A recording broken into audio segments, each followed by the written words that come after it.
Aujourd'hui, je vais cuisiner une recette que j'aime beaucoup, qui est festive. Je vous propose des cubes de saumon de Norvège laqués au poireau croustillant. Je vais tout de suite commencer par le laquage. C'est très simple, il suffit de mettre du miel liquide, du vinaigre balsamique et l'ingrédient essentiel de la cuisine nippone, vous allez deviner, la sauce soja. Donc là, c'est parti pour environ 10 minutes de cuisson. Je cherche à avoir une sauce sirupeuse qui va bien napper mes cubes de saumon. Allez, on s'occupe du poireau maintenant.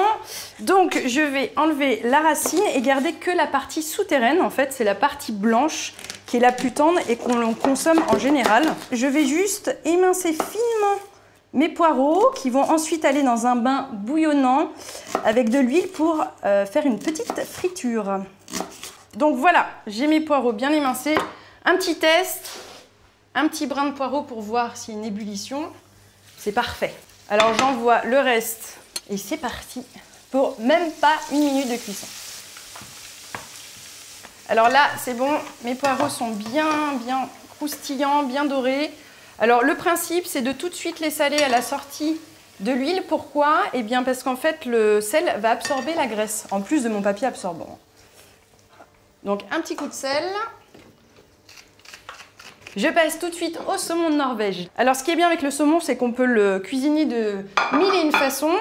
Là, je vais le tailler en cubes pour pouvoir le faire dorer dans une poêle. J'ai déjà préalablement fait chauffer un petit peu d'huile d'olive.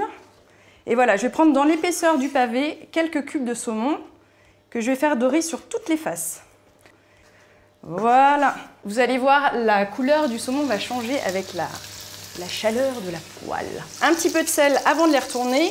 Je vais tout de suite couper mon laquage parce qu'il est fin prêt. Et je vais retourner ces petits dés. Alors ce qui est bien, c'est qu'avec le saumon de Norvège, c'est très facile à cuisiner. Alors on peut voir la différence de couleur entre le côté cru qui reste assez foncé et le côté cuit qui devient rose pâle. Je les retourne. Encore un peu de sel sur l'autre face. Et c'est bientôt prêt. De toute manière, le poisson, il ne faut pas trop le cuire, même s'il reste un peu cru à cœur, il sera parfait. Donc, on dispose quelques morceaux de saumon. On va le laquer, donc une sauce à base de miel, de soja et de vinaigre balsamique. Allez, un petit dôme de poireaux. Et la petite touche pour clore le tout, des graines de sésame qui apporteront encore une douce saveur de noisette et un petit peu de croquant. Mes cubes de saumon de Norvège laqués au poireau croustillant sont terminés.